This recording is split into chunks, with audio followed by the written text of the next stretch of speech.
എല്ലാവർക്കും നമസ്കാരം. കോട്ടയം തിരുനക്കര തൃക്കൈക്കാട്ട് ശ്രീരാമ ഹനുമത് ദേവസ്ഥാനത്തില്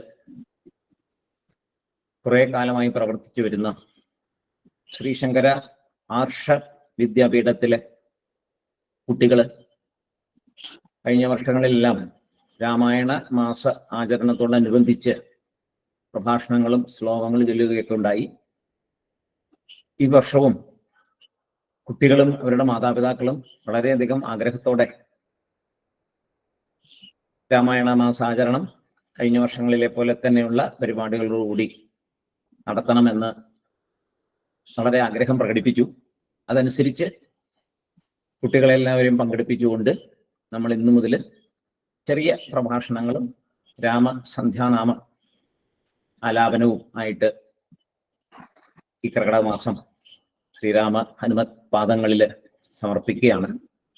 ഇന്ന് അതിൻ്റെ ഉദ്ഘാടനം നമ്മുടെ ഗുരുനാഥനായ ഡോക്ടർ വിശ്വനാഥ് നമ്പൂതിരി സാർ ഇപ്പോൾ നിർവഹിക്കും. അതിനുശേഷം നമ്മുടെ മധുച്ചേട്ടൻ രണ്ടു വാക്ക് കുഞ്ഞുങ്ങളോട് സംസാരിക്കും. ഏറ്റവും ബഹുമാനത്തോടും നമസ്കാരത്തോടും കൂടി വിശ്വനാഥ് നമ്പൂതിരി സാറിനെയും മധുച്ചേട്ടനെയും ഈ പരിപാടിയിലേക്ക് സ്വാഗതം ചെയ്യുന്നു. അവരുടെ വാക്കുകൾക്ക് നമുക്ക് ശ്രദ്ധിക്കാം. ഓം സഹനാവതു സഹനൗ ഭുനക്തു സഹ വീര്യം കരവാവഹൈ തേജസ്വിനാവധീതമസ്തു മാ വിദ്വിഷാവഹൈ. ഓം ശാന്തി ശാന്തി ശാന്തി. എല്ലാ പഠിതാക്കൾക്കും കുഞ്ഞുങ്ങൾക്കും സാറിനും മത്സരത്തിനും എൻ്റെ വിനീതമായ പ്രണാമം. എല്ലാ വർഷവും ഉള്ളതുപോലെ ഈ വർഷവും നമുക്ക് രാമായണ മാസം സമുചിതമായി ആഘോഷിക്കണമെന്ന് നമ്മൾ ആലോചിച്ച് തീരുമാനിച്ചതാണ്. അതിൽ അവിഭാജ്യമായ ഒരു ഘടകമാണ് കുട്ടികളുടെ പങ്ക്. കാരണം സ്വാമിനാഥ മഠത്തിന്റെ സമ്പത്താണ് നമ്മുടെ ആ കുട്ടികൾ. ഇത്രയും കുട്ടികൾ കേരളത്തിലെങ്ങും ഒരിടത്തും ഇതേപോലെ ഒരു പാഠശാലയിൽ പഠിച്ചു വരുന്നുണ്ടാവില്ല. കൊച്ചുകുട്ടികൾ മുതൽ മുതിർന്നവരെ എത്രയോ കുട്ടികളാണ്. അവർ വേദം മാത്രമല്ല ഇതിഹാസ പുരാണങ്ങളും പലതും പഠിച്ച് അവരുടെ നിത്യജീവിതത്തെ പാകപ്പെടുത്തി കൊണ്ടുവരാൻ വേണ്ടി പ്രയത്നിക്കുന്ന കുട്ടികളാണ് അവരും അവരുടെ മാതാപിതാക്കളും. അതിനുവേണ്ടി പരമേശ്വരൻ സാറിന്റെ യത്നവും നന്നായി അതിന്റെ പിൻപിലുണ്ട്. ഈ വർഷവും അതേപോലെ തന്നെ ആ കുട്ടികളുടെ രാമായണ പ്രഭാഷണ പരമ്പരകൾ വേണം എന്ന് നമുക്ക് ആഗ്രഹമുണ്ട്. എന്തായാലും സാറ് ഈ ആവശ്യം പറഞ്ഞപ്പോൾ തന്നെ സന്തോഷത്തോടെ അത് സ്വീകരിച്ചു. കുട്ടികളെ പാകത്തിനാക്കിയെടുക്കാം. കാരണം ഇതൊരു ആധ്യാത്മിക തേജസ്സിന്റെ ഒരു സമ്പത്താണ്, വിശേഷിച്ച് രാമായണം. ഈ ഒരു മാസം രാമായണത്തെക്കുറിച്ച് വിചിന്തനം ചെയ്യുകയും പഠിക്കുകയും പാരായണം ചെയ്യുകയും ചെയ്യുന്നത് കൊണ്ട് ഒരു ആധ്യാത്മിക തേജസ് മാത്രമല്ല, ഭൗതിക ലോക ജീവിതത്തിൽ ഏതൊക്കെ വഴിയിൽ കൂടി സഞ്ചരിച്ചു പോയാലും അവിടെയൊക്കെ ഈ രാമായണത്തിന്റെ സ്വാധീനം നിങ്ങളുടെ ജീവിതത്തെ കണക്കറ്റ് നന്നാക്കിയെടുക്കാൻ സഹായിക്കും. അതുകൊണ്ടാണ് അതൊരു സംസ്കാരമാണ്. രാമായണ സംസ്കാരം എന്നതിനാണ് എൻ്റെ പേര്. ഓരോ കഥാപാത്രങ്ങളിൽ കൂടെയും വാൽമീകി നമ്മുടെ മുമ്പിലേക്ക് തരുന്നത് ഈ സംസ്കാരമാണ്. അത് കൗമാര ആചരേ പ്രാജ്ഞ ധർമാൻ ഭാഗവതാനിഹ എന്ന് ഭാഗവതം പറയും. കൗമാരകാലത്തിൽ തന്നെ ആ ധർമ്മങ്ങൾ അറിയാൻ പഠിക്കാൻ ഇന്നെങ്ങും അവസരമില്ല. സ്കൂളിലില്ല, കോളേജിലില്ല, വീടുകളിലില്ല, എങ്ങുമില്ല. ആ അവസരത്തിലാണ് സ്വാമിയാർ മഠത്തിൽ ഇങ്ങനെ കുട്ടികളെ കൊണ്ട് രാമായണം പഠിപ്പിച്ച് അത് പ്രഭാഷണം ചെയ്യുമ്പോൾ അപ്പോഴാണ് രാമായണത്തിന്റെ അന്തഃസത്ത മനസ്സിലാക്കാൻ പറ്റുക. അത് കഥയറിയാം, അത്രേ ഉള്ളൂ. കഥ കൊണ്ട് മാത്രമല്ല, ഈ രാമായണം നിത്യജീവിതത്തിൽ ഓരോ കഥാപാത്രങ്ങൾ നമ്മളെ എങ്ങനെ സ്വാധീനിക്കുമെന്ന് നമുക്ക് തിരിച്ചറിയുന്നത് കഥാപാത്രങ്ങളിൽ കൂടി സഞ്ചരിച്ചു പോകുമ്പോഴാണ്. ഇപ്പൊ നിങ്ങളുടെ ഈ പ്രഭാഷണ പരമ്പരയിൽ നിങ്ങൾ കഥാപാത്രങ്ങളിലൂടെ കഥാംശത്തിലൂടെ അറിയാതെ സഞ്ചരിച്ചു പോകുമ്പോൾ പല പ്രാവശ്യം കേട്ടും അറിഞ്ഞും പഠിച്ചും ആ വീട് മുഴുവനും രാമായണ ശബ്ദമുഖരിതമാകും, രാമായണ ചിന്ത കൊണ്ട് നിറയും. ഇതാണ് ഈ കർക്കിടക മാസത്തിലെ നമുക്ക് ചാതുർമാസ്യത്തിന് ഏറ്റവും വലിയ സഫലീകരണം ഇവിടെയാണ്. അതിൻ്റെ നമുക്ക് ഈ വർഷവും സാധിക്കാൻ പറ്റി എന്നുള്ളത് ശ്രീരാമസ്വാമിയുടെയും ഹനുമാൻ സ്വാമിയുടെയും അനുഗ്രഹം മാത്രമാണ്. എല്ലാ കുഞ്ഞുങ്ങളും അതിന് തയ്യാറാണ്. കഴിഞ്ഞ വർഷം തന്നെ മനസ്സിലായി. കാരണം അവരുടെ ആ മുഖത്തെ ഭാവം കാണുമ്പോഴും അവർക്ക് ഇത് പറഞ്ഞു ഫലിപ്പിക്കാനുള്ള അവരുടെ ഒരു ത്വരയുണ്ട്.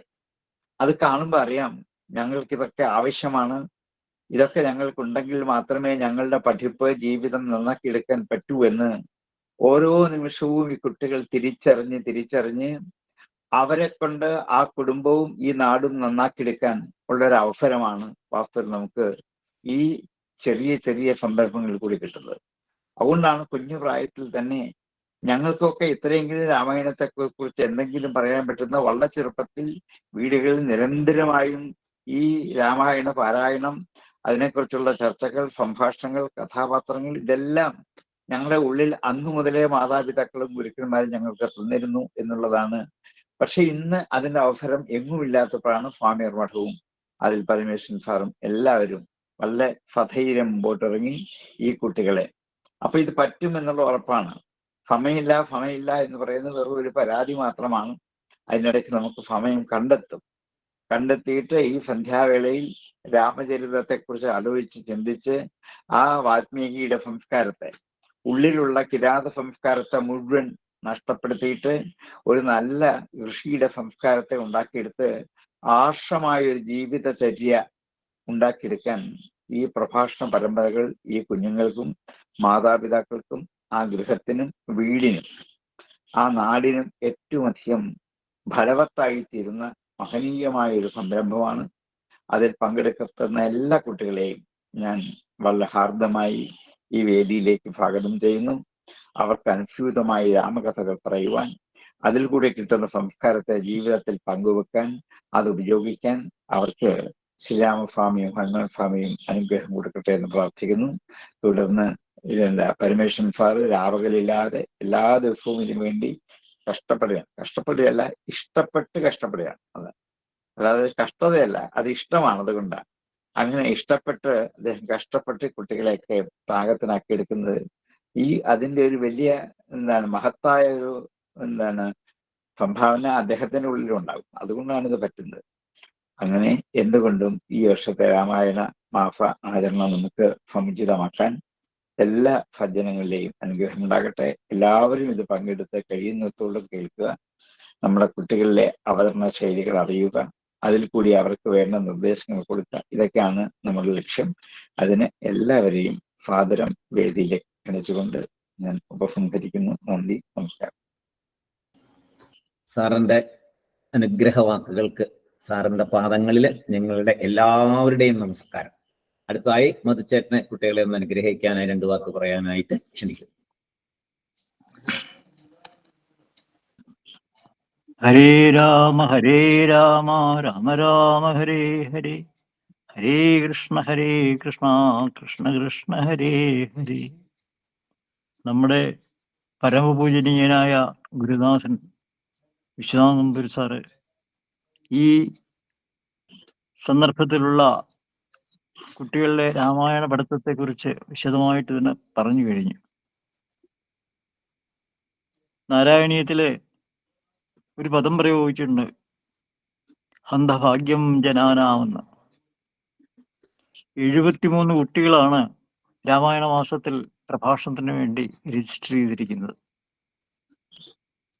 ഇവരെ ഒരുക്കിയെടുക്കാനായിട്ട് വേദാചാര്യനായ പരമേശ്വർ എത്രമാത്രം ശ്രമിക്കുന്നുണ്ടെന്നുള്ള കാര്യം ഏറെക്കുറെ എനിക്കറിയാൻ സാധിക്കും. അദ്ദേഹത്തിന്റെ പാദങ്ങളിൽ പ്രണമിക്കാതിരിക്കാൻ നിവർത്തിയില്ല. 73 കുട്ടികളുടെ ഒരാളെങ്കിലും രാമനാമം ജപിച്ച് ജന്മസാഫല്യം അടയുകയാണെങ്കിൽ അദ്ദേഹം കൃതാർത്ഥനായി. സത്യം പറഞ്ഞാൽ ഈ രാമശബ്ദം നിരന്തരം ജപിക്കുന്നതുകൊണ്ട് സകല പാപങ്ങളും തീരുകയാണ് ചെയ്യുന്നത്. കർക്കിടക മാസത്തിൽ മാത്രം രാമായണം ഒതുക്കി നിർത്തിയാൽ പോരാ, ദിവസവും ത്രിസന്ധികളിലെല്ലാം രാമായണ പാരായണം ഒരു വരിയെങ്കിലും വായിച്ചിരിക്കണം. മനുഷ്യകുലത്തിന്റെ നന്മയ്ക്ക് വേണ്ടി ത്രേതായുഗത്തിൽ ശ്രീരാമചന്ദ്ര സ്വാമികൾ ആടിയ കഥകളാണ്. ഇത് മുഴുവൻ നമുക്ക് മാർഗദർശകങ്ങളാണ്. അതിന് അല്പമെങ്കിലും കുഞ്ഞുങ്ങൾ പരിശ്രമിച്ച് ഉത്തമ പൗരന്മാരായി ഭാരതത്തിന്റെ സംരക്ഷകരായി, ഈ സംസ്കാരത്തിന്റെ സംരക്ഷകരായി തീരണമെന്നുള്ള ഒരു പ്രാർത്ഥന മാത്രമേ എനിക്കുള്ളൂ. നന്ദി, നമസ്കാരം. മുച്ചേട്ടന്റെ പാദങ്ങളില് നമ്മുടെ എല്ലാവരുടെയും നമസ്കാരം. നമുക്ക് നേരെ നമ്മുടെ പ്രോഗ്രാമിലേക്ക് കടക്കാം. ഇന്ന് പ്രഭാഷണം നടത്തുന്നത് 2 കുട്ടികളാണ്. അതായത് നമ്മൾ ഇത്തവണ ചെറിയൊരു പരീക്ഷണം, ഒരു കുട്ടി ചോദ്യം ചോദിക്കും, അപ്പോ മറ്റേ കുട്ടി അതിനുള്ള ഉത്തരം പ്രഭാഷണ രൂപേണ പറയും. ഇതാണ് നമ്മൾ വേറൊന്നിനും വേണ്ടിയിട്ടല്ല. അപ്പോ ആ ചോദ്യം ചോദിക്കുന്ന ആള് ഈ ഉത്തരം പറയുന്ന ആളുടെ വാക്കുകളെല്ലാം നല്ലവണ്ണം ശ്രദ്ധിച്ച് കേട്ടുകൊണ്ടിരിക്കുമല്ലോ. അങ്ങനെ കുറെ എല്ലാ ദിവസവും വരുമ്പോഴത്തേക്ക് അത്രയും കുട്ടികളുണ്ടെങ്കിൽ ആ ഭാഗം നന്നായി. ഓമന അത് മ്യൂട്ട് ചെയ്യൂ. അപ്പൊ അങ്ങനെ നമുക്ക് ആ കുട്ടികൾക്ക് അത്രയും കൂടെ അതിനെക്കുറിച്ചുള്ളൊരു അറിവുണ്ടാവുമല്ലോ എന്നുള്ളൊരു രീതിയിലാണ്. നന്നായിട്ട് കുട്ടികൾ അത് ചെയ്യുന്നു. കുറെ കുട്ടികൾ വളരെ നല്ല രീതിയിൽ ചെയ്യുന്നുണ്ട്. നമുക്ക് മുന്നോട്ട് പോകുമ്പോൾ കാണാം. അപ്പൊ ഇന്ന് പ്രഭാഷണം അവതരിപ്പിക്കുന്നത് പാർവതി PR, ചോദ്യം ചോദിക്കുന്നത് തീർത്ഥ. അതിനുശേഷം രാമസന്ധ്യാനാമം നമ്മൾ ഈ വർഷാന്ത്യമായിട്ട് കുട്ടികളെ കൊണ്ട് അത് ചൊല്ലിക്കുകയാണ്. അത് 108 ശ്ലോകങ്ങളുണ്ട്. അത്രയും ചൊല്ലിക്കാൻ നമുക്ക് സമയക്കുറവുള്ളത് കൊണ്ട് അതിൽ നിന്നൊരു 36 ശ്ലോകം എടുത്ത് ആ കഥ ഏതാണ്ട് പൂർണ്ണമായിട്ട് വരുന്ന രീതിയിൽ കുട്ടികളെ കൊണ്ട് ചൊല്ലിക്കുകയാണ് ചെയ്യുന്നത്. കുറച്ച് ദിവസമായിട്ട് അവരൊക്കെ പ്രാക്ടീസ് ചെയ്യുന്നുണ്ട്. അപ്പൊ ഈ 3 പേരെ, അത് അഭിരാം അജയാണ് ഇന്ന് രാമസന്ധ്യാനാമം ചൊല്ലുന്നത്. 3 കുട്ടികളെയും, ഇവരെല്ലാം സ്വാമിയാർ മഠത്തിന്റെ എന്താ പറയാ അഭിമാനമാണ് ഇവരെല്ലാവരും. എല്ലാവിധ അനുഗ്രഹങ്ങളും അവർക്കുണ്ടാകട്ടെ, ഭഗവാൻ കൂടെ ഉണ്ടാകട്ടെ. അവരെ 3 പേരെയും പ്രഭാഷണം അവതരിപ്പിക്കുന്നതിനായിട്ടും രാമസന്ധ്യാനാമം അവതരിപ്പിക്കുന്നതിനായിട്ടും വേദിയിലേക്ക് ക്ഷണിക്കുന്നു. പാർവതി, തീർത്ഥ രണ്ടുപേരും വീഡിയോ ഓൺ ചെയ്യണം. അഭിരാമിന്റെ സമയമാകുമ്പോൾ ഓൺ ചെയ്താൽ മതി.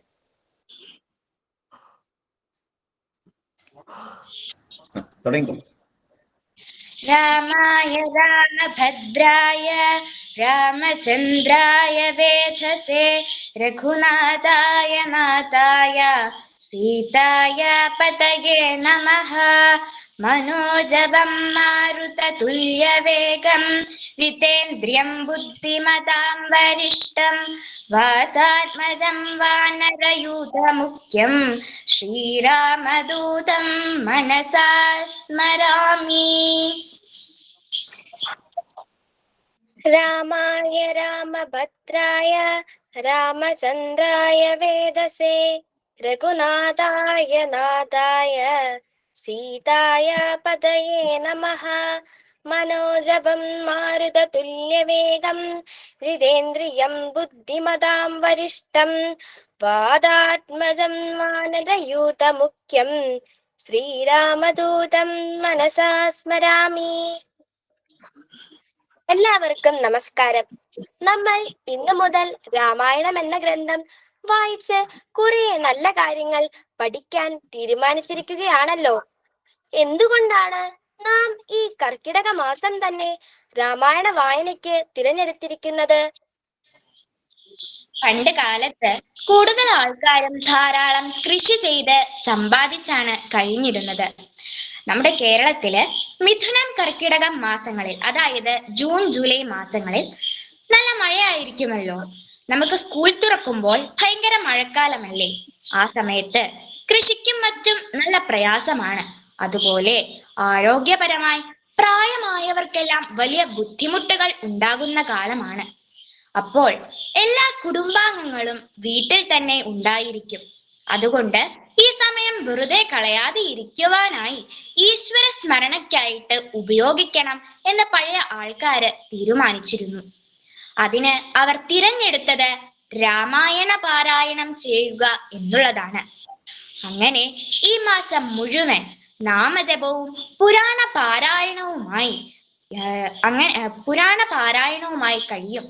അങ്ങനെ കിട്ടുന്ന ഈശ്വരാനുഗ്രഹം കൊണ്ട് അടുത്ത മാസം ചിങ്ങമാസത്തെ വളരെ സന്തോഷത്തോടെ വലിയ വലിയ ആഘോഷങ്ങളോടെ പുതുവത്സരപ്പിറവി എന്ന പേരിലെല്ലാം ആഘോഷിക്കുന്നു.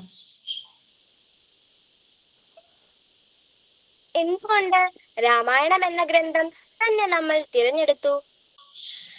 നമ്മൾ ഭാരതീയർ നിർബന്ധമായിട്ടും പഠിക്കേണ്ട ഗ്രന്ഥങ്ങളാണ് വേദങ്ങൾ, ഉപനിഷത്തുക്കൾ, പുരാണങ്ങൾ, ഇതിഹാസങ്ങൾ എന്നിവയൊക്കെ.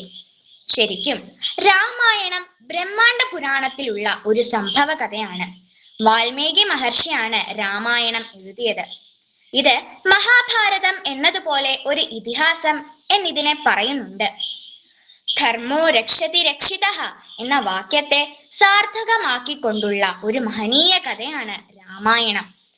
ധർമാചരണത്തിലൂടെ എങ്ങനെയാണ് ഐശ്വര്യവും സമാധാനവും വന്നു ചേരുക എന്നുള്ളതിന്റെ ഉത്തമ ഉദാഹരണമാണ് രാമായണം.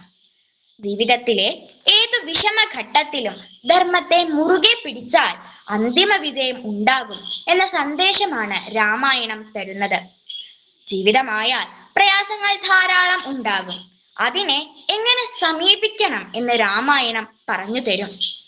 ഒരു മനുഷ്യൻ ഭാരതീയ സംസ്കാരം ഉൾക്കൊണ്ട് എങ്ങനെ ധർമ്മിഷ്ഠനായി ജീവിക്കണം എന്ന് രാമായണ കഥ പറഞ്ഞു തരുന്നതിനാലാണ് നാം ഇവിടെ പാരായണത്തിന് രാമായണം എന്ന ഗ്രന്ഥത്തെ തിരഞ്ഞെടുത്തിരിക്കുന്നത്. രാമായണം വലിയ ഗ്രന്ഥമാണോ? നാം പഠിക്കുന്ന വാൽമീകി രാമായണത്തിൽ 24,000 ശ്ലോകങ്ങളുണ്ട്. ഇത് സംസ്കൃത ഭാഷയിലാണ് രചിച്ചിരിക്കുന്നത്. കാവ്യരൂപത്തിലാണ് എഴുതിയിരിക്കുന്നത്.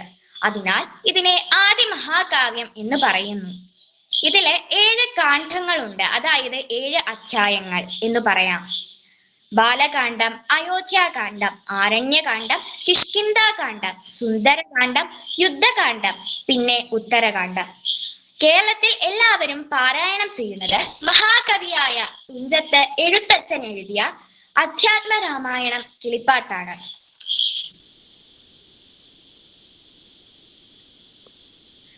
നമ്മൾ വാൽമീകി മഹർഷി എഴുതിയ രാമായണമാണല്ലോ പഠിക്കുന്നത്. ആരാണ് ഈ വാൽമീകി മഹർഷി എന്ന് വിശദമായി പറഞ്ഞു തരാമോ? പറയാമല്ലോ. വാക്കുകൊണ്ടും മനസ്സുകൊണ്ടും ശരീരം കൊണ്ടും 3 തരം തപസ്സനുഷ്ഠിച്ച വലിയ തപസ്വിയാണ് വാൽമീകി മഹർഷി. ശരിക്കും പറയേണ്ടത് വാൽമീകി എന്നാണ്. വാൽമീകം എന്നാൽ വാൽമീകസ്യ പദ്യം ഭുമാൻ എന്നാണ്. വാൽമീകം എന്നാൽ പുറ്റിന്റെ പുത്രൻ എന്നാണ് അർത്ഥം. ഒരു വസ്തു അനേകം സകാലം ഇളക്കം തട്ടാതെ മാസങ്ങളോളം ഇരുന്നാൽ അത് ചിതൽ പിടിച്ച് പുറ്റാകും. അതുപോലെ ഇന്ദ്രിയങ്ങളെയും മനസ്സിനെയും ശരീരത്തെയും അനേക കാലം അനക്കാതെ തപസ്സിൽ പ്രവേശിപ്പിച്ച മഹാത്മാവായിരുന്നു വാൽമീകി മഹർഷി. അതിനാലാണ് അദ്ദേഹത്തെ പുറ്റിന്റെ മകൻ എന്ന് കാവ്യാത്മകമായി പറയുന്നത്. വാൽമീകി തന്നെ രാമായണത്തിൽ അവസാന ഭാഗത്ത് വാൽമീകിയെ കുറിച്ച് പറയുന്നുണ്ട്. സീതാദേവിയെ അഗ്നിപ്രവേശം കഴിച്ച് കാട്ടിൽ ഉപേക്ഷിക്കുന്നുണ്ട്. സീതാദേവി ആശ്രമത്തിൽ താമസിച്ച് ഉണ്ണികൾ ഉണ്ടാകുന്നു. വർഷങ്ങൾക്കു ശേഷം ഉണ്ണികളുമായി അയോധ്യയിൽ വന്നപ്പോൾ ശ്രീരാമചന്ദ്ര സ്വാമി പറഞ്ഞു, ഇവർ എന്റെ പുത്രന്മാർ ആണ് എന്നെനിക്കറിയാം. പക്ഷേ പ്രജകൾക്ക് അതത്രേ വിശ്വാസമില്ല. അതിനാലാണ് ഗർഭിണിയായിരുന്നപ്പോൾ സീതയെ കാട്ടിൽ ഞാൻ ഉപേക്ഷിക്കാൻ കാരണം. ഈ സമയം വാൽമീകി പറയുന്നുണ്ട് ഒരു ശ്ലോകം, അത് വളരെ പ്രധാനപ്പെട്ടതാണ്. 24,000 ശ്ലോകങ്ങളിൽ വാൽമീകിയെ കുറിച്ച് ഒരേ ഒരു ശ്ലോകം മാത്രമാണ് ഉള്ളത്. അതിതാണ്: പ്രതേതസോഹം ദശമപുത്രോ രാഘവനന്ദന നസ്മരാമി അധൃതം വാക്യം ഇമൗ തു തവ പുത്രഭൗ. അതായത് 10ാമത്തെ പുത്രനാണ് ഞാൻ. അസത്യവാക്യം ഞാൻ മനസ്സുകൊണ്ട് പോലും സ്മരിച്ചിട്ടില്ല. അതുകൊണ്ട് ഇത് അങ്ങയുടെ പുത്രന്മാർ എന്ന് മനസ്സിലാക്കുക. ഒരു കാര്യം കൂടി ഞാൻ പറയാം. അനേക കാലം തപസ്സനുഷ്ഠിച്ച ആളാണ് ഞാൻ. സീതാദേവി പാപം ചെയ്യാത്തവളാണെങ്കിൽ മാത്രം എനിക്ക് ആ തപസ്സിന്റെ ഫലം കിട്ടിയാൽ മതി. ഇല്ലെങ്കിൽ വേണ്ട. ഇത്രയും വലിയ മഹാതപസ്വിയായിരുന്നു വാൽമീകി. ഇതാണ് യഥാർത്ഥ കഥ. പക്ഷേ നമ്മളിപ്പോൾ കേട്ടിരിക്കുന്നത് വാൽമീകി ഒരു കാട്ടാളനാണ് എന്നും കുറച്ച് മഹർഷിമാരെ കാട്ടിൽ വെച്ച് കൊള്ളയടിക്കാൻ വരികയും ചെയ്തപ്പോൾ ആ മഹർഷിമാർ ചോദിച്ചു, നീ പാപം ആർക്കു വേണ്ടിയാണ് ചെയ്യുന്നത് എന്ന്. അപ്പോൾ പറഞ്ഞു, ഞാൻ എൻ്റെ ഭാര്യയെയും മക്കളെയും പരിപാലിക്കാൻ വേണ്ടിയാണ് ഈ കൃത്യങ്ങൾ എല്ലാം ചെയ്യുന്നത് എന്ന്. അപ്പോൾ മഹർഷിമാർ പറഞ്ഞു, അവരോട് പോയി ചോദിക്കൂ, നീ ഈ ചെയ്യുന്ന പാപത്തിന്റെ ഫലം അവർ അനുഭവിക്കുമോ അതോ നീ തന്നെ അനുഭവിക്കേണ്ടി വരുമോ അവരോട് ചോദിക്കൂ എന്ന് പറഞ്ഞു. അപ്പോ കാട്ടാളൻ അവിടെ ചെന്ന് ചോദിച്ചു. അപ്പോൾ ഭാര്യ പറഞ്ഞു, ഇല്ലില്ല, നിങ്ങൾ തന്നെ അനുഭവിക്കണം, ഞങ്ങൾക്കിതിൽ യാതൊരു പങ്കുമില്ല എന്ന് പറഞ്ഞു. ഇത് കേട്ടപ്പോൾ കാട്ടാളന് അത്യധികം സങ്കടമായി. അയാൾ തിരിച്ച് മഹർഷിമാരുടെ അടുത്തു വന്ന് ഈ വിവരം പറഞ്ഞു. സങ്കടത്തോടെ നിൽക്കുന്ന കാട്ടാളനോട് മഹർഷിമാർ പറഞ്ഞു, രാമനാമം ജപിക്കൂ. രാമ രാമ എന്നു ജപിച്ചാൽ ഈ പാപങ്ങളെല്ലാം അപ്രത്യക്ഷമാവും. ഇനി പുതിയതായി പാപം ചെയ്യാതിരിക്കുക. രാമസ്മരണയിൽ രാമനാമം ജപിച്ചുകൊണ്ട് കഴിഞ്ഞുകൂടുക. രാമനാമം നിന്നെ എല്ലാ പാപങ്ങളിൽ നിന്നും രക്ഷിക്കും എന്ന് പറഞ്ഞു. പിന്നീട് കാട്ടാളൻ തന്റെ പാപങ്ങളിൽ പശ്ചാത്തപിച്ചുകൊണ്ട് അവിടെ തന്നെ ഇരുന്നു. ഉടനെ രാമനാമം ജപിക്കാൻ തുടങ്ങി. വേറെ എല്ലാ ചിന്തകളും എല്ലാ പ്രവൃത്തികളും ഉപേക്ഷിച്ച് രാമനാമം മാത്രം ജപിച്ചുകൊണ്ട് അവിടെ തപസ്സായിട്ടിരുന്നു. പിന്നീട് വർഷങ്ങൾക്ക് ശേഷം പുറ്റിൽ നിന്ന് രാമനാമം കേട്ട് പുറ്റ് മെല്ലെ നീക്കിയപ്പോൾ ഒരു മുനിയായി ഈ കാട്ടാളൻ മാറിയതായിട്ടാണ് നാം കണ്ടത്. അപ്പോൾ ഇത് ശരിക്കും പറഞ്ഞാൽ രാമനാമ മഹിമയെ പറയാനായി ഉണ്ടാക്കിയ ഒരു കഥയായി വേണം നമ്മൾ ഇതിനെ മനസ്സിലാക്കാൻ. യഥാർത്ഥത്തിൽ വാൽമീകി പ്രജേതസിന്റെ 10ാമത്തെ പുത്രനാണ്, മഹാതപസ്വിയാണ്. ഈ രാമായണ കഥ വാൽമീകി മഹർഷി തുടങ്ങുന്നത് എങ്ങനെയാണ്? പറയാം. ബാലകാണ്ഡം എന്നാണ് ആദ്യത്തെ അധ്യായത്തിന്റെ പേര്. മഹാത്മാവായ നാരദ മഹർഷിയോട് മഹാതപസ്വിയായ വാൽമീകി മഹർഷി ചോദിക്കുന്നു, ഈ ലോകത്തിൽ ഗുണവാനും വീര്യവാനും ധർമ്മജ്ഞനും കൃതജ്ഞനും ദൃഢപ്രദനും ഏവർക്കും ഹിതനും വിദ്വാനും സമർത്ഥനും ഏവർക്കും പ്രിയപ്പെട്ടവനുമായ മഹാൻ ആരാണ്? ക്രോധത്തെ ജയിച്ചവനും അതേസമയം വീര്യത്താൽ ജ്വലിക്കുന്നവനും ആരാണ്? എനിക്കറിയാൻ ആഗ്രഹമുണ്ട്. ഇത് കേട്ട നാരദ മഹർഷി പറഞ്ഞു, ഇക്ഷ്വാകു വംശത്തിൽ പിറന്നവനും രാമൻ എന്ന പേരിൽ അറിയപ്പെട്ടവനും ജനങ്ങൾ രാമൻ എന്ന് നാരദമുനി രാമായണ കഥ ചുരുക്കമായി വാൽമീകി മഹർഷിക്ക് ഉപദേശിച്ചു. എന്നിട്ട് നാരദ മഹർഷി പറഞ്ഞു, പവിത്രവും പാപങ്ങൾ നശിപ്പിക്കുന്നതും പുണ്യവും വേദസംഹിതവുമായ രാമചരിതം പാരായണം ചെയ്യുന്നവൻ സർവപാപമുക്തനായി തീരും. ഇത് ആയുസ്സിനെ വർദ്ധിപ്പിക്കും, എല്ലാവിധമായ ഐശ്വര്യങ്ങളും ഉണ്ടാക്കും. ആ ശ്രീരാമചന്ദ്ര സ്വാമിയുടെ കഥ നമുക്ക് നാളെ തുടർന്ന് കേൾക്കാം. ഭക്തിസാന്ദ്രമായ ഈ രാമായണ മാസത്തിൽ ഇങ്ങനെ ഒരു പ്രഭാഷണം പറയുവാൻ അവസരം തന്ന പരമേശ്വരൻ സാറിനും സ്വാമിയാർ മഠത്തിലെ മറ്റെല്ലാ ഗുരുനാഥന്മാർക്കും ശ്രീരാമചന്ദ്ര സ്വാമിയുടെയും ഹനുമത് സ്വാമിയുടെയും നാമധേയത്തിൽ എന്റെ വിനീതമായ കൂപ്പുകൈകൾ. സൈറാം. സൈറാം. നന്നായിരുന്നു കേട്ടോ. 2 കുഞ്ഞുങ്ങൾ നന്നായിട്ട് പറഞ്ഞു. അഭിരാമം കൂടെ അവതരിപ്പിച്ച ശേഷം നമുക്ക് കുട്ടികളെ അഭിനന്ദിക്കാം. അഭിരാം സാർ. വീഡിയോ ഓൺ ചെയ്തു. എല്ലാവർക്കും നമസ്കാരം. ശ്രീരാമസ്വാമിയുടെയും ഹനുമാൻ സ്വാമിയുടെയും പാദങ്ങളിൽ ഞാൻ എന്റെ സന്ധ്യാനാമ കീർത്തനം സമർപ്പിക്കുന്നു. രാമ രാമ രാമ രാമ രാമ രാമ രാമ രാമ രാമ രാമ രാമ രാമ രാമ പാഹി മാം രാഘവ മനോഹര മുകുന്ദ രാമ പാഹി മാം രാവണാന്തക മുകുന്ദ രാമ രാമ പാഹി മാം ഭക്തിമുക്തിദായക പുരന്ദരാദിസേവിത ഭാഗ്യവാരിധേ ജയ മുകുന്ദ രാമ പാഹി മാം ദീനതകൾ നീക്കി നീ അനുഗ്രഹിക്ക സാദരം മാനവ ശിഖാമണി മുകുന്ദ രാമ പാഹി മാം നിൻചരിതമോതുവാൻ നിനവിലോർമ്മ തോന്നണം പഞ്ചസായകോപമാ മുകുന്ദ രാമ പാഹി മാം ശങ്കര സദാശിവ നമഃ ശിവായ മംഗള ചന്ദ്രശേഖര ഭഗവൽ ഭക്തി കൊണ്ടു ഞാനിതാ രാമമന്ത്രമോതിടുന്നിതാമയങ്ങൾ നീങ്ങുവാൻ. രാമ രാഘവ മുകുന്ദ രാമ രാമ പാഹി മാം. ശിക്ഷയോടു മത്സ്യമായവതരിച്ച മാധവ, വക്ഷസാങ്കിതം ഭവിച്ച രാമ രാമ പാഹി മാം. ധർമ്മമോടു മന്ദരമുയർത്തുവാനായങ്ങുടൻ കൂർമ്മമായവതരിച്ച രാമ രാമ പാഹി മാം. പാരിടം പിളർന്നു ചെന്നു തേറ്റമേലി ഭൂമിയെ പന്നിയായി വീണ്ടുകൊണ്ട രാമ രാമ പാഹി മാം. നാരസിംഹരൂപമായവതരിച്ചു നീ പുര, നീതിയായി ഹിരണ്യനെ ഹനിച്ച രാമ പാഹി മാം. ജഗത്രയങ്ങൾ മൂന്നടിയായങ്ങളന്നു വാങ്ങുവാൻ ജാതനായ വാമന മുകുന്ദ രാമ പാഹി മാം. ഭംഗിയോടു ഭൂമി തന്നെ ബ്രാഹ്മണർക്കു നൽകുവാൻ ഭാർഗവനായി വന്നുദിച്ച രാമ രാമ പാഹി മാം. ഭൂമി ഭാരമാശു തീർത്തു രക്ഷ ചെയ്വതിന്നഹോ, ബ്രഹ്മദേവനാൽ വരിച്ച രാമ രാമ പാഹി മാം. ആകയാൽ അയോധ്യ മന്നനാം ദശരഥനുടെ ആത്മപുത്രനായി ജനിച്ച രാമ രാമ പാഹി മാം.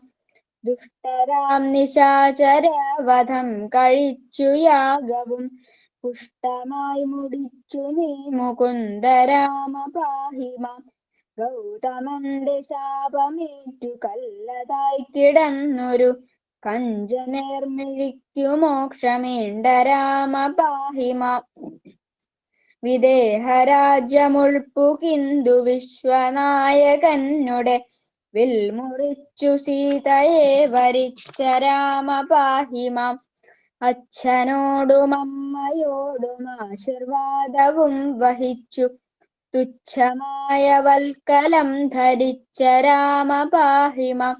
ഭരതഭാഷിതം ശ്രവിച്ചു പൈതൃകർമ്മ തർപ്പണങ്ങൾ ഭക്തിയായി കഴിച്ച വീട് രാമ രാമ പാഹി മാം. പാദുകം ഭരതനങ്ങു പൂജ ചെയ്തു കൊള്ളുവാൻ പ്രീതിയായി കൊടുത്തയച്ച രാമ രാമ പാഹി മാം. ഭക്തനാം ജടായുവിന്നു മോക്ഷവും കൊടുത്തു പിന്നെ ശക്തനാം കബന്ധനെ വധിച്ച രാമ പാഹി മാം. ശബരിയാശ്രമേ ഗമിച്ചു സർവകാര്യവും ഗ്രഹിച്ചു ശബരിയും ഗതിയടഞ്ഞു രാമ രാമ പാഹി മാം. സീതയോടു ചൊൽവതിന്നു ശില്പമായ വാക്യവും ചന്തമോടു ചൊല്ലിവിട്ട രാമ രാമ പാഹി മാം. ഇന്ദ്രജിത്തിനോടെതിർത്തു ബ്രഹ്മപാശമേറ്റതും ഇംഗിതത്തോടങ്ങറിഞ്ഞ രാമ രാമ പാഹി മാം. ലങ്ക ചുട്ടു ഭസ്മമാക്കി വന്ന മാരുതിക്കുടൻ സങ്കടങ്ങളാശു തീർത്ത രാമ രാമ പാഹി മാം.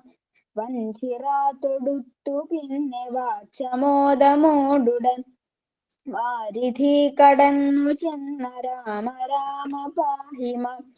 കമ്പമാർന്ന രാവണന്റെ തമ്പിയായി വിലസിടുന്ന കുംഭകർണനെ ഹനിച്ച രാമ രാമ പാഹി മാം. ഇന്ദ്രജിത്തിനെ വധിച്ച സുന്ദര കുമാരനായ ലക്ഷ്മണാഗ്രജാ വിഭോ മുകുന്ദ രാമ പാഹി മാം. ദുഷ്ടനാം ദശാനനന്റെ കണ്ഠവും മുറിച്ചു പിന്നെ ശിഷ്ടരക്ഷ ചെയ്തു കൊണ്ട രാമ രാമ പാഹി മാം. രാക്ഷസകുലം മുടിച്ചു രക്ഷയും വസുന്ധരയ്ക്കു തൽക്ഷണേ വരുത്തി വെച്ച രാമ രാമ പാഹി മാം. വന്യമണ്ഡലയിലിരുന്ന സീതയെ വഹിച്ചു കൊണ്ടു വന്നയോധ്യ പുക്കിരുന്ന രാമ രാമ പാഹി മാം. രത്നമകുടവും ധരിച്ചു ദേവിയോടു കൂടവേ രത്നമഞ്ചമന്നതിൽ വസിച്ച രാമ പാഹി മാം. രാജവാസിയായവർക്കു പൂജനായിരുന്നു തത്ര. രാജപാലനം വഹിച്ച രാമ രാമ പാഹിമ. ഭക്തിയോടു സന്ധ്യാനാമ കീർത്തനം കഥിച്ചു ഞാൻ. മുക്തി വന്നിടാൻ മുകുന്ദ രാമ രാമ പാഹിമ. രാമ രാമ രാമ രാമ രാമ രാമ പാഹിമ. രാമപാദം ചേരണേ മുകുന്ദ രാമ പാഹിമ. എനിക്കിങ്ങനെ ഒരു അവസരം തന്ന സ്വാമിയാർ മഠത്തിലെ എൻ്റെ എല്ലാ ഗുരുക്കന്മാരുടെ പാദങ്ങളിൽ നമസ്കരിച്ചുകൊണ്ട് നിർത്തുന്നു. അഭിരാം നന്നായിട്ട് രാമനാമം ചൊല്ലി കേട്ടോ. സന്ധ്യാനാമം വളരെ നന്നായിരുന്നു. ഇങ്ങനെ ദിവസവും ചൊല്ലണം. 36 ശ്ലോകമേ ഉള്ളൂ. ഡെയിലി നിങ്ങൾക്ക് ചൊല്ലാൻ ഒരു ബുദ്ധിമുട്ടും ഇല്ല. എല്ലാ ദിവസവും ഇത് ചൊല്ലണം കേട്ടോ. Thank you sir. സായിരാം. സാറാം സാർ.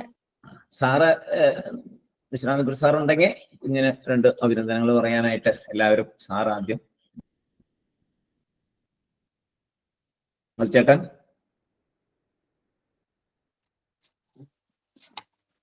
എനിക്ക് കുട്ടികളോട് അഭിനന്ദനം പറയുന്നതിനേക്കാൾ കടപ്പാട് വേദാചാര്യനായ പരമേശ്വര സാറിനോട്. അതവിടെ ഇരിക്കട്ടെ. അത് കുഴപ്പമില്ല. അത് ഞാൻ സ്വീകരിച്ചു. പിള്ളേരുടെ കാര്യം പറയാൻ മതി. കുട്ടികളെ ഇതുപോലെ വാർത്തെടുക്കാനായിട്ട് ഒരു ആചാര്യനെങ്കിലും സ്വാമിയാർ മഠത്തിന് കിട്ടിയല്ലോ എന്നുള്ള പരമഭാഗ്യമാണ്. ഭഗവാന്റെ അനുഗ്രഹം, ഭഗവാന്റെ നിയോഗം. എല്ലാ കുട്ടികളും രാമഭക്തന്മാരായിട്ട് രാമായണത്തെ അധികരിച്ച് രാമായണം പഠിച്ച് ഏറ്റവും മിടുക്കന്മാരായിട്ട് തീരട്ടെ എന്ന് ഞാൻ ആശംസിക്കുകയാണ്. നന്ദി, നമസ്കാരം.